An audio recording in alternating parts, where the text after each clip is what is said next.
Hi all, welcome back. Here we are learning the Genki textbook grammars. The grammar 1 is va particle and its meaning is, am or are. It helps to create simple sentences. Then I will explain in Malayalam.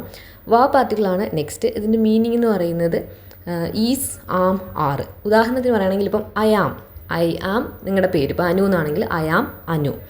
Then you are doctor. Then you are a student.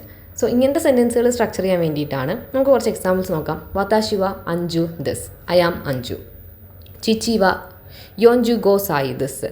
ചിച്ചി 45 വയസ്സാണ്. Father is 45 years old. അനാഥാവ ഇഷാ ദിസ്ക. Are you a doctor.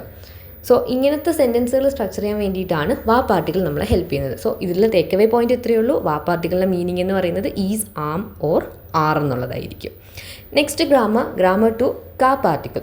So എന്താണ് കാ എന്ന് ചോദിച്ചു കഴിഞ്ഞാൽ ഒരു സെൻറ്റൻസിൻ്റെ എൻഡിൽ വി പുട്ട് കാ in the end of a sentence to make it a question. അതായത് ഒരു ക്വസ്റ്റ്യൻ ആക്കാൻ വേണ്ടിയിട്ട് നമ്മളൊരു സെൻറ്റൻസിൻ്റെ ലാസ്റ്റിലേക്ക് കാ പാർട്ടിക്കിൾ ആഡ് ചെയ്ത് കൊടുക്കുന്നു. ഉദാഹരണത്തിന് നേരത്തെ പറഞ്ഞ നമ്മുടെ എക്സാമ്പിൾ സെൻറ്റൻസിനകത്ത് ആർ യു എ ഡോക്ടർ അനാഥവ ഇഷാ ദിസ് ക എന്നുള്ളതിന് ആ കാ മീൻ ചെയ്യുന്നത് അതൊരു ക്വസ്റ്റ്യൻ ആയിരിക്കും. നമ്മൾ ക്വസ്റ്റ്യൻ മാർക്ക് ഇടുന്നതിന് പകരമായിട്ട് അത് ഉപയോഗിക്കുന്നു.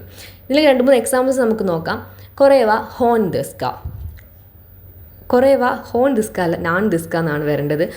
കൊറേവ നാൻ ദിസ്ക വാട്ട് ഈസ് ദിസ്. സോ കൊറേവ ഹോൺ ദിസ്ക എന്നാണെങ്കിൽ ഇത് ബുക്കാണോ.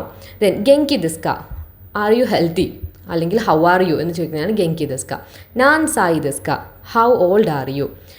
കസാവ ഇക്കുറ ദിസ്ക കൊട എത്ര രൂപയാണ് അല്ലെങ്കിൽ how much is the umbrella. ഇതിലെല്ലാത്തിൻ്റെയും എൻഡിങ്ങിൽ നോക്കിയാൽ നിങ്ങൾക്ക് കാണാം കാ എന്ന് പറയുന്ന പാർട്ടിക്കിളാണ് ക്വസ്റ്റ്യൻ ഡിനോട്ട് ചെയ്യാൻ വേണ്ടിയിട്ട് നമ്മൾ ആഡ് ചെയ്തിരിക്കുന്നത്. അതായത് നമ്മുടെ ക്വസ്റ്റ്യൻ മാർക്കിന് ഈക്വലൻ്റ് ആണെന്ന് ഓർത്ത് വെച്ചേക്കാം. നെക്സ്റ്റ് പാർട്ടിക്കിൾ നോ പാർട്ടിക്കിളാണ്. നോയുടെ ഇംഗ്ലീഷ് മീനിങ് എന്ന് പറയുന്നത് നോ particle means my, mind or apostrophe s. നിങ്ങൾക്കറിയാമായിരിക്കും അപ്പോസ്ട്രോഫി എസ് ഇട്ടിട്ട് നമ്മൾ കുറേ കാര്യങ്ങൾ പറയാറുണ്ട്.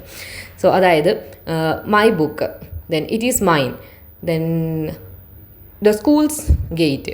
മലയാളത്തിലാണ് നമുക്ക് സിമ്പിളായിട്ട് ഇത് പറയാൻ പറ്റും. മലയാളത്തിൽ ഇൻ്റെ ഉടെ ഉള്ള എന്ന് മീനിങ് വരും. അതായത് ഇപ്പം സ്കൂളിൻ്റെ ഗേറ്റ് നേരത്തെ പറഞ്ഞതുപോലെ, അതുപോലെ തന്നെ എൻ്റെ ബുക്ക് എന്നൊക്കെ പറയാൻ വേണ്ടിയിട്ടാണ് ഇത് നമ്മൾ യൂസ് ചെയ്യുന്നത്. ഇനി അതിൻ്റെ കുറച്ച് എക്സാമ്പിൾസ് ആണ്. വതാഷിനോ കസാദസ് എൻ്റെ കൊടയാണ്, മൈ അംബ്രല്ല. തക്കേഷി സാ നോ ഹോൺ, തക്കേഷീസ് ബുക്ക്. വതാഷിനോ ദിസ് എൻ്റേതാണ്, അതായത് ഇറ്റ്സ് മൈൻ എന്ന് പറയാൻ വേണ്ടിയിട്ട്. സോ നോ എന്ന് പറയുന്ന പാർട്ടിക്കിൾ ഇവിടെ ഇംഗ്ലീഷിൽ പറയുകയാണെങ്കിൽ ഇത് മീൻ ചെയ്യുന്നത് my, mine, it's, is, of എന്നൊക്കെ പറയുന്ന മീനിങ്ങുകളാണ് അതിന് വരുന്നത്. ബെറ്ററായിട്ട് പഠിച്ചു വെക്കാൻ പറ്റുന്നത് മലയാളത്തിലാണ് ഇൻ്റെ ഇവിടെ ഉള്ള എന്ന് ഓർത്ത് വെച്ചിരുന്നാൽ മതി. ഓക്കെ, ഇത്രയും കാര്യങ്ങളാണ് ഗെങ്കിയുടെ ലെസൺ 1 ഗ്രാമറിൽ ഡിസ്കസ് ചെയ്യുന്നത്. Thank you.